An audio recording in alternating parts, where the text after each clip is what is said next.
Hello दोस्तों, देखिए आज हम लोग उत्तर प्रदेश लेखपाल भर्ती परीक्षा के बारे में थोड़ा सा जानकारी इकट्ठा कर लेते हैं। जैसा कि हम लोगों को पता चला है कि कुल 5200 पद लेखपाल यानी पटवारी की वैकेंसी के आने वाले हैं।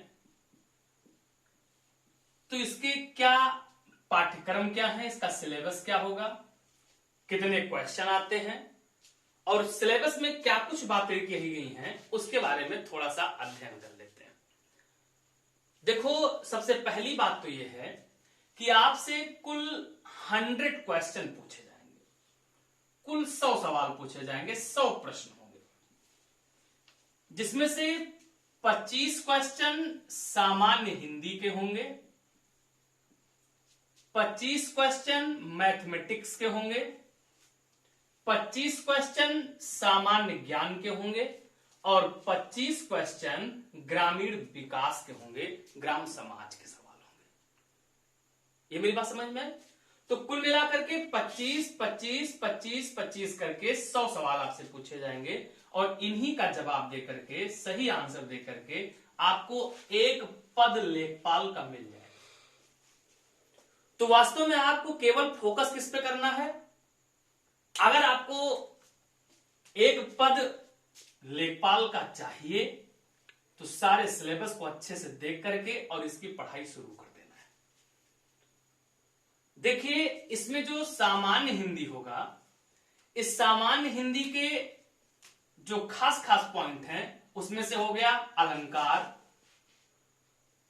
रस, समास, पर्यायवाची, विलोम, तत्सम तद्भव, संधि, मुहावरे एवं लोकोक्तियां, वाक्य संशोधन, वचन, कारक, वर्तनी, लिंग से जुड़े हुए सवाल, अनेकार्थी शब्द, वर्तनी शुद्धि, इन सब से क्वेश्चन पूछे जाएंगे।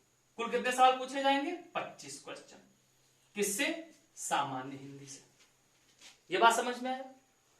उसके बाद जो मैथमेटिक्स है, गणित है, इस गणित के अगर क्वेश्चन की हम लोग बात करें तो इसमें आपसे पूछा जाएगा नंबर सिस्टम यानी संख्या पद्धति का सवाल आएगा, प्रतिशत परसेंटेज के क्वेश्चन आएंगे, प्रॉफिट लॉस लाभ एवं हानि के सवाल आएंगे, सांख्यिकी, बहुलक यानी मीन, मीडियन, मॉड, ये पूरा आएगा, एलसीएम एचसीएफ से क्वेश्चन आएगा, लासा मासा से, क्षेत्रमिति पूरी आएगी, त्रिभुज, वर्ग, वृत्त, आयत, भिन्न, द्विघात समीकरण, यानी कुल मिलाकर के अगर देखा जाए तो जो आप किसी भी एग्जाम के लिए मैथमेटिक्स पढ़ते हैं लगभग वही सारे मैथ के क्वेश्चन आएंगे।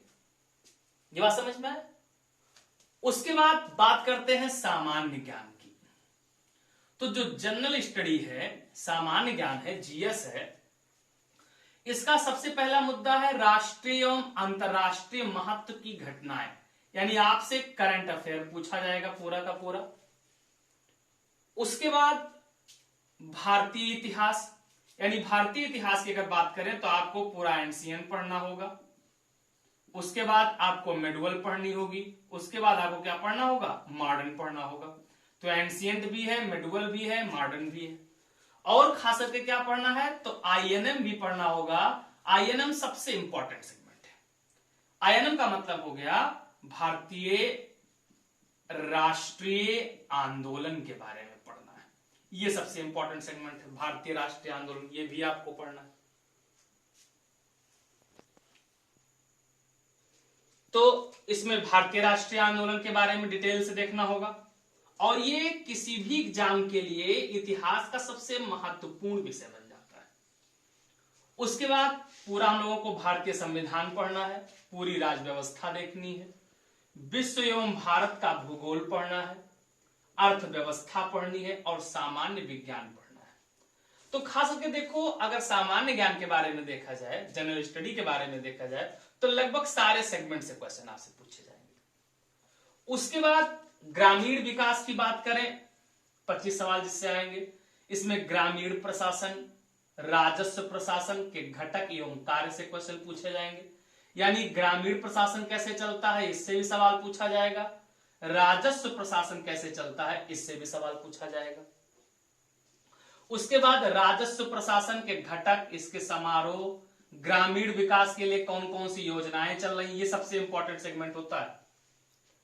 उसके बाद भारतीय ग्रामीण समाज कैसा है, उसकी प्रकृति कैसी है, उसके लक्षण कैसे हैं, इन पर आपको फोकस करना होगा।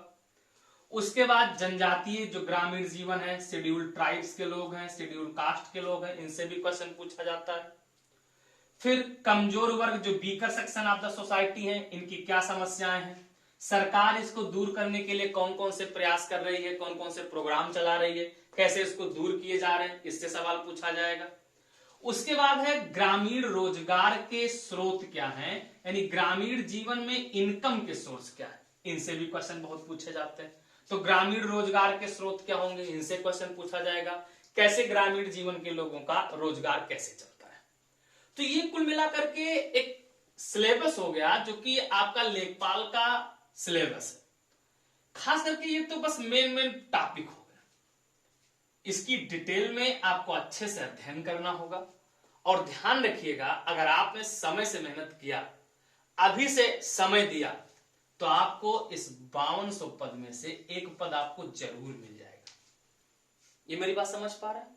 तो हम आपसे यह अपेक्षा करते हैं कि जिन लोगों को लेखपाल परीक्षा में शामिल होना है, उन सभी लोगों के लिए आवश्यक है कि वो मन लगा करके, खूब डेडिकेट होकर के अच्छे से पढ़ाई करें और सरकारी सेवा में एक स्थान अपने लिए आरक्षित करें।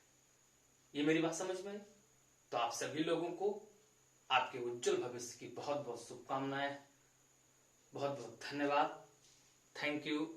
जय हिंद।